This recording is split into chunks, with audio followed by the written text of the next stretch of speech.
साधु को जो है इतनी बड़ी गलती कर दी और उसकी कन्या उस व्रत के बारे में जानकर अति प्रसन्न हुई।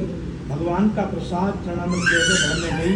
माँ ने पूछा, पुत्री तू अब तक कहाँ थी, तेरे मन में क्या विचार है? कन्या ने कहा, बोले माँ मैंने मनवांछित फल देने वाले व्रत को सुना। मनवांछित किसे कहें? मन की इच्छा पूर्ण, जो मन में इच्छा हो। मनवांछित फल देने वाले व्रत को सुना है। हे पुत्री वो कौन सा व्रत है? हे माँ वो सत्यनारायण का व्रत। जैसे ही सुना ध्यान आया, तेरे पिता ने तेरे जन्म से पूर्व इसी व्रत का संकल्प किया था। संकल्प करके बेटे नीचे से उठे उठा करते ऐसे बैठते रहो। कभी भी भगवान की पूजा करते हुए किसी दूसरी चीज में मन नहीं लगाना चाहिए। ये जो हाथ में दे रखे ना अक्षर किसी वजह से दिए ताकि हाथ बंधे रहे भगवान के दिए समर्पित रहे। यानी बहुत साल में क्या है, चावल खाया फिर वो छोड़ दिया, फिर दूसरा खाया फिर वो छोड़ दिया। एक जगह पूजा पाठ में ऐसी दरी थी, वो दरी पर दवा खेल रही थी क्या, और उसके बाद क्या थी, चिपक रही थी बिल्कुल। कितने गद्दा हुई, उनने काले काले सारी साफ कर दी। ये नहीं, भगवान में ध्यान लगा, इसलिए दिया गया। और नारायण भगवान की। तो मेरी कथा कहाँ पे आई थी? नहीं, ये तो बोला के चली गई। उसकी माँ ने कहा, पुत्री वो कौन सा व्रत है कि मनवांछित फल देने वाला व्रत है? तब उसने भगवान के सामने हाथ जोड़ के दोनों जगह में क्या कहा? चरणों में गई, हमारे प्रभु ये अवगुण चित ना धरो, हमारे प्रभु ये अवगुण चित ना धरो। समदर्शी प्रभु नाम तिहारो, समदर्शी प्रभु नाम तिहारो।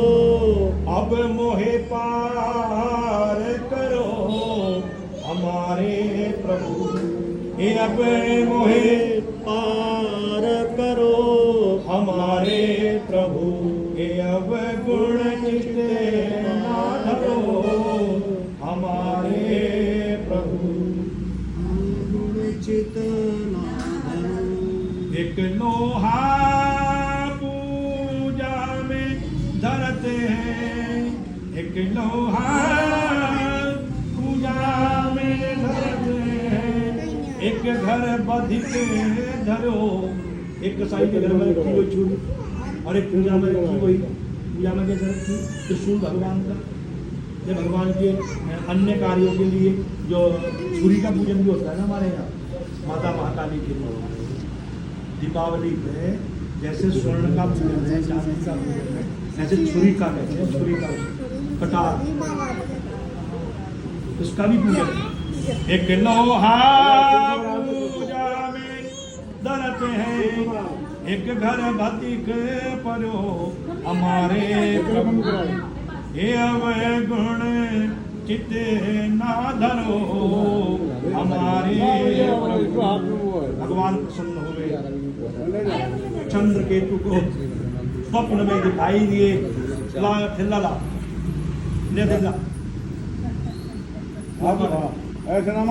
लिया। तो भगवान उस राजा को तत्काल इस प्रार्थना से प्रसन्न होकर दर्शन देते। राजा कौन? चंद्रकेतु। हे राजन, दोनों बंदी वणिकों को प्रातः ही मुक्त कर देगा कारागार से, और सुनो उनका धन भी लौटा देना जो तुमने ग्रहण कर लिया है। राजा ने उसी क्षण अपने महल का त्याग करके सैन्य बल सहित कारागार में प्रवेश किया और दोनों वणिकों को क्षौर कर्म कराया। पहले तो उनका क्षौर कर्म क्या होता है आपका पता? हजामत आदि जो भी में बहुत बुरा हाल हो गए, बड़े दीन दामन जेल में तो बुरा हाल हो जाता है। तो उनको नए वस्त्र दिए, स्नान आदि करवाया, नए वस्त्र आभूषण दिए, पहले 4 गुना धन दे के उन्होंने कहा, हे महानुभाव, दुर्भाग्यवश तुमको कठिन दुख प्राप्त हुआ, अब डरने की कोई बात नहीं है, आप अपने घर को जाइए। दोनों बड़ी घर की ओर चल दिए। नारायण भगवान नौका में बहुत सा धन भरा हुआ था, भगवान प्रकट हुए दंडी वेश में। भिक्षाम में ही साधु जो है धन लोलुप है, वो केवल धन को जिया। वो आया, भगवान ने कहा कि कुछ दो भोजन के लिए धन। महाराज मेरी नौका में तो कुछ है नहीं, लता पत्र भरे हुए। भगवान ने कहा तथास्तु, अजा की रही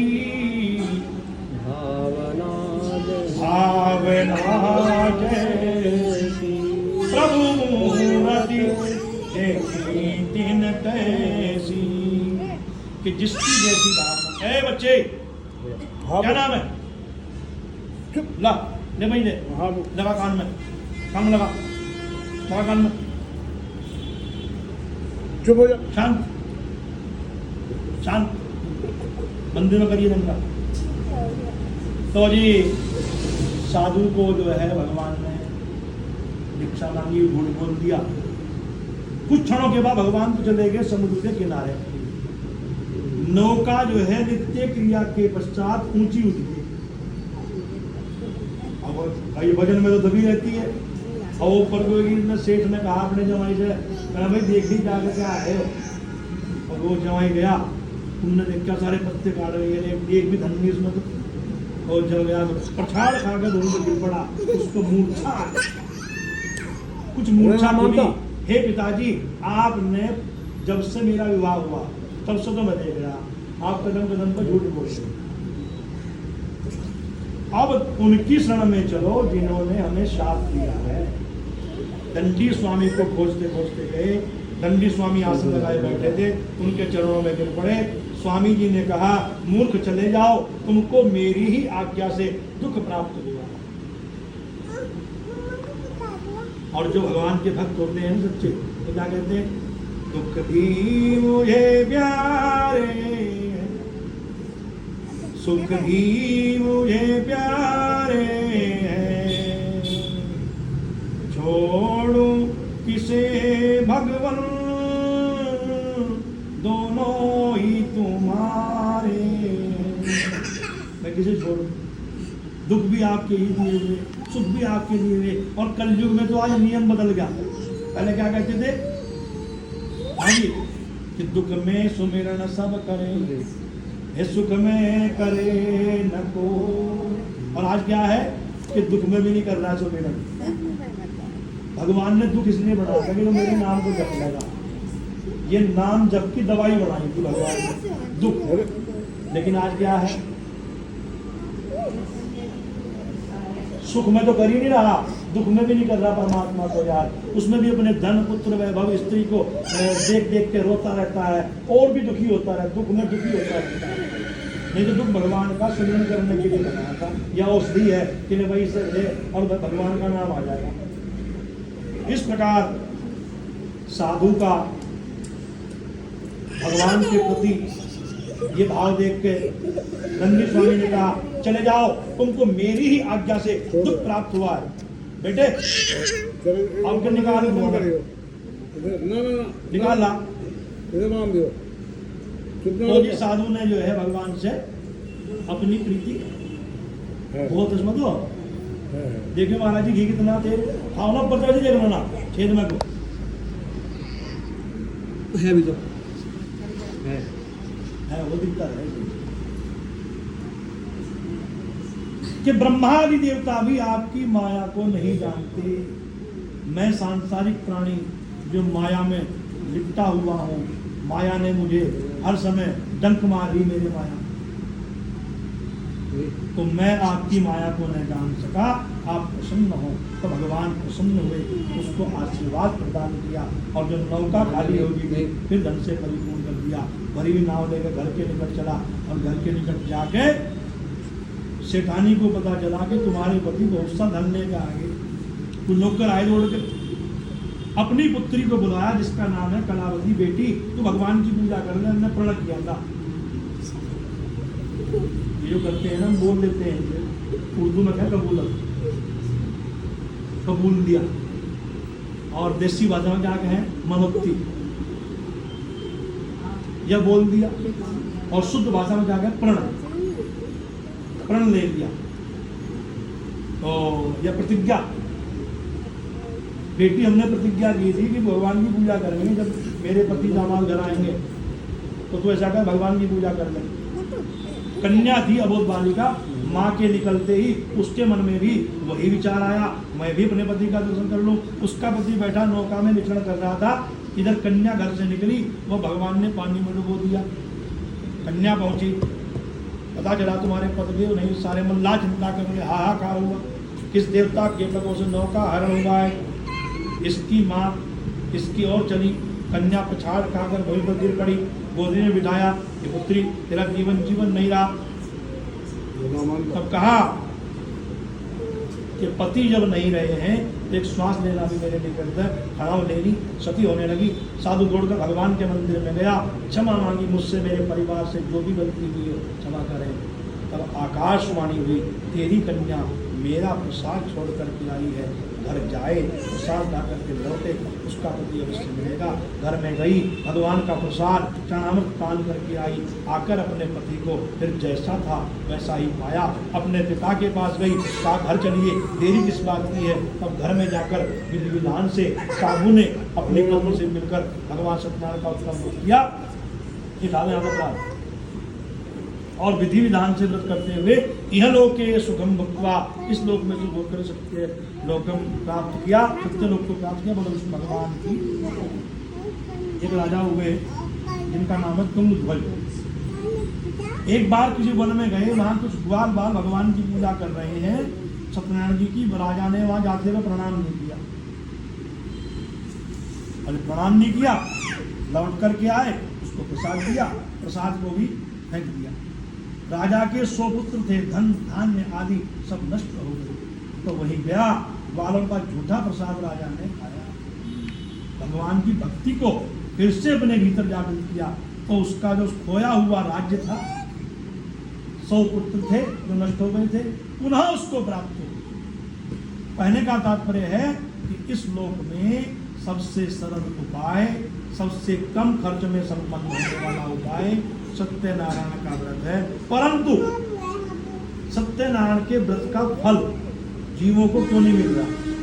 क्योंकि देखो, जिस देवता की पूजा करोगे उसका पहले आचरण अपने जीवन में लाना पड़ेगा। इसमें शब्द आया सत्यनारायण, पहले सत्य को धारण करो। कितने दिन तक? 1 वर्ष तक, 12 वर्ष तक। गुरु जी बताते हैं कि भाई जो ये इसके वो चिरचिटा होता है ना, कुत्ता घास, अपामार्गली कहे, उसकी जड़ का जो मंजन करता है, दातुन करता है 12 साल तक, तो वाणी सिद्ध हो जाती है। तो सत्यनारायण जी का व्रत पूर्ण करने के लिए 12 साल तक करना पड़ेगा, और 12 साल तक जो है सत्य को धारण करो। कौन सी करके 6 साल तक करो, कहना ये भी ज्यादा, कहना भाई 1 वर्ष कर, 12 महीने कर लो। हाँ वही 12 महीने, कहना 12 महीने में 6 महीने कर लो, वो भी नहीं। 1 महीना का मतलब यह है कि 24 घंटे रात दिन 1 महीने तक, कहना ये भी नहीं। संतों ने कहा जब तू व्रत करेगा ना पूर्णिमा का, उस दिन 24 घंटे करे। कहना ही कहाँ है चलेगा काम, वो आप दिखाइए पंडित जी। अच्छा चल ला ये नहीं आ गया, बढ़िया, मान जा बस, जल्दी जा, ला ले पहले। तो अंत में संतों ने कहा कि 24 घंटे तक आप 24 घंटे रात और दिन मिलाकर सत्य को धारण करें, क्योंकि सत्यनारायण का व्रत है ना ये, इसमें झूठ नहीं चलने का। कहने ज्यादा है, ज्यादा ये ज्यादा हो, ज्यादा हिंदी कहने लगी, ज्यादा है ये कम करो। संतों ने फिर कहा कि 1 घड़ी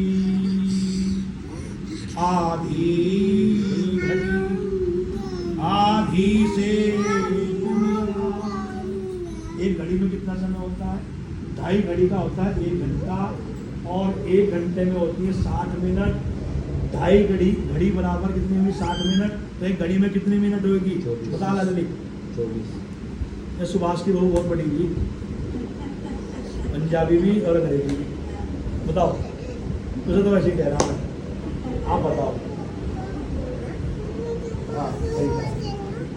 24 हिंदी रूपांतर बताओ क्या है इसका? 24।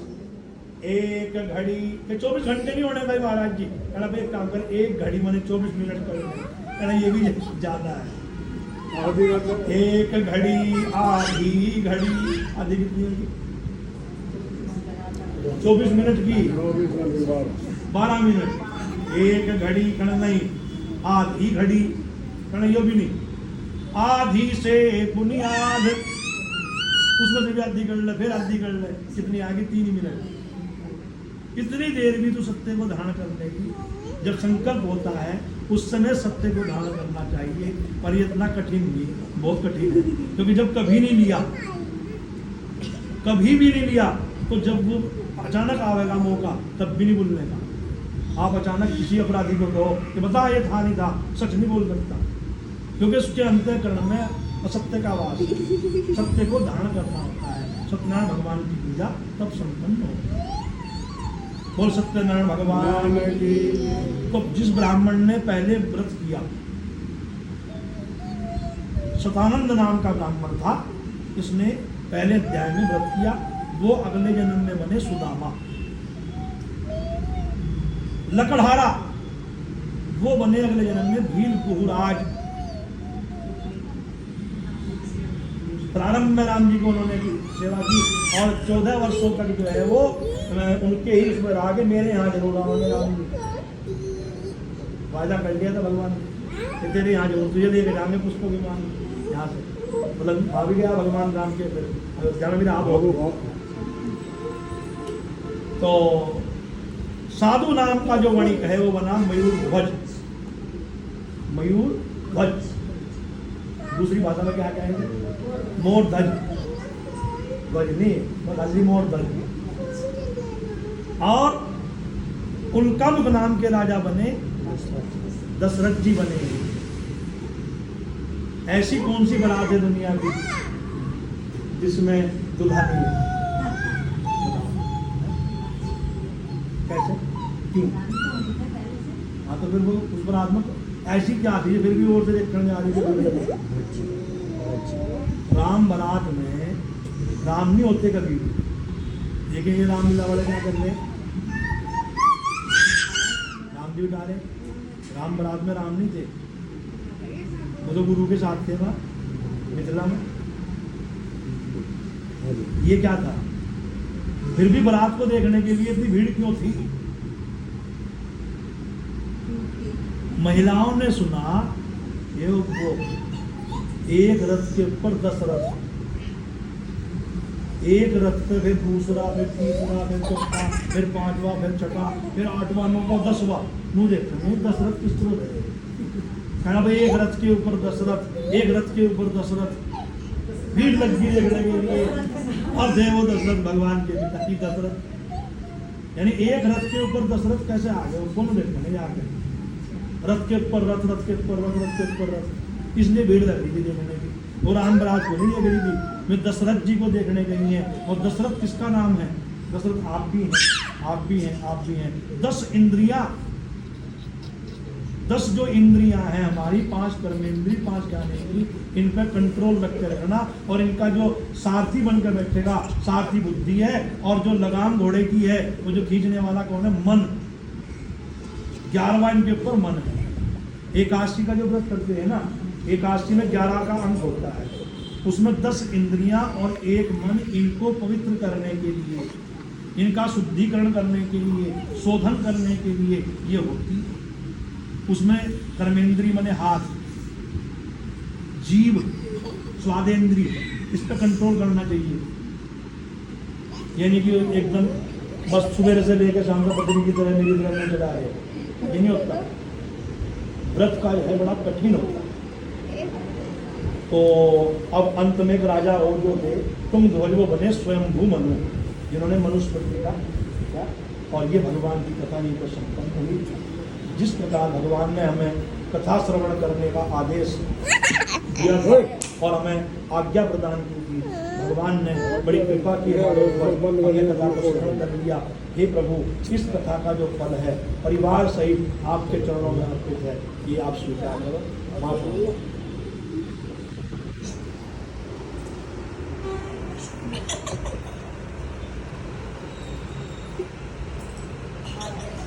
है धरी ना भाई ना ना दिखाऊं ला भाई ना ना बेटे, हवन कुंड हो गया।